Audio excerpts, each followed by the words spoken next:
दोस्तों नमस्कार। बंगाल की हालिया घटना पर आज आपकी नज़र गई होगी। ये जो घटना है दरअसल ईडी ने छापेमारी किया है बंगाल में। वैसे आपको पता भी है कि ईडी और जितनी भी जांच एजेंसियां हैं वो भाजपा शासित राज्यों में तो छापा मारेगी नहीं। तो चूँकि वहाँ टीएमसी का शासन है, ममता बनर्जी मुख्यमंत्री है, तो ईडी ने छापा मारा। और आईपैड जो है प्रशांत किशोर जिसके करता धरता थे, वो चुनावी रणनीति बनाने वाली संस्था, तो उसके चीफ हैं अभी वर्तमान में प्रतीक जैन। उनके दफ्तर पर छापा मारा और वो अभी ममता बनर्जी का पूरा काम देख रहे हैं। 2026 के चुनाव जो वहाँ होने वाले हैं उसके संदर्भ में सारे काम वही देख रहे हैं।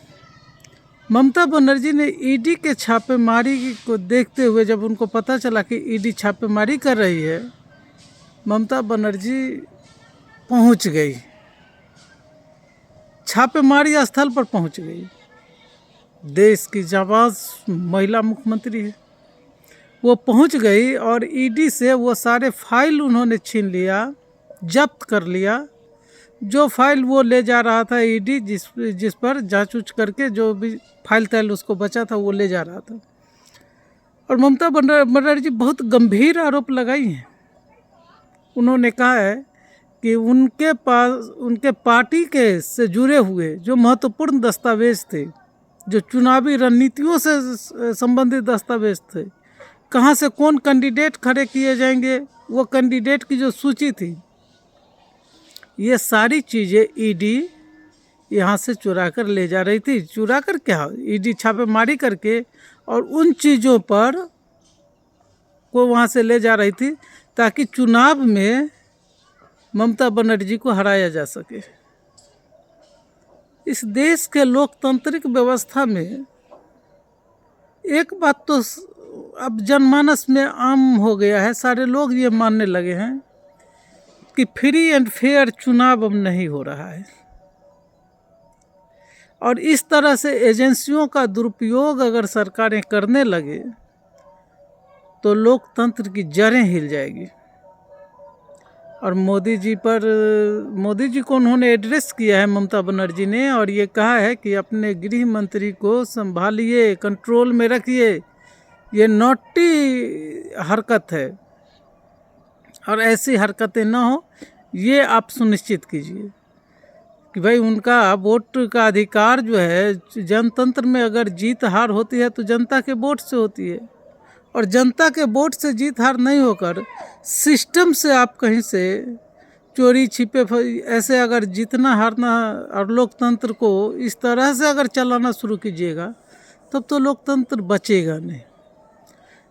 और ममता जी ने एक नई लकीर खींच तो दी है ईडी के। बिहार में भले ये नहीं चल पाया, चूँकि यहाँ नीतीश जी थे और नीतीश जी की जो सरकार है वो भाजपा के बैसाखियों पर टिकी हुई सरकार रही, या उनकी मर्जी से चलने वाली सरकार है। तो यहाँ पर अमित शाह जी अपना वो खेल कर गए बिहार में, 8 दिन यहाँ पर बैठ कर रहे। चुनाव से पहले 8 दिन तक वो यहाँ पर बैठे रहे। ममता बनर्जी को ये सब चीज़ आशंका पहले से अब पनपने लगा है कि जो खेल बिहार में हुआ है वो खेल हो सकता है कि अब उनके राज्य में भी हो जाए। इसीलिए ईडी की कार्यवाही पर उन्होंने बहुत ठोस एक्शन लिया है। हालांकि यह अब समीक्षा का विषय होगा कि कितने अधिकार मुख्यमंत्री को हैं कि वो ईडी के कार्यवाही में दखल दें। और ईडी तो एक चीज़ है, बदनाम संस्था तो हो ही गई है ना ईडी। जहाँ भी चुनाव होने वाला होता है और वो विपक्ष के राज्य में होता है तो ईडी इतना सक्रिय हो जाती है और इतना सक्रिय कर दिया जाता है कि एक आशंका तो आम जनमानस में वो पनपने लगा है, नॉट फ्री एंड फेयर। इसीलिए इस देश में लोकतंत्र की जड़ें फिर से स्थापित हो, इसके लिए ज़रूरी है कि सारी संस्थाएं अपने अपने दायरे में रहे और ईडी के ऊपर भी जांच आयोग का गठन हो।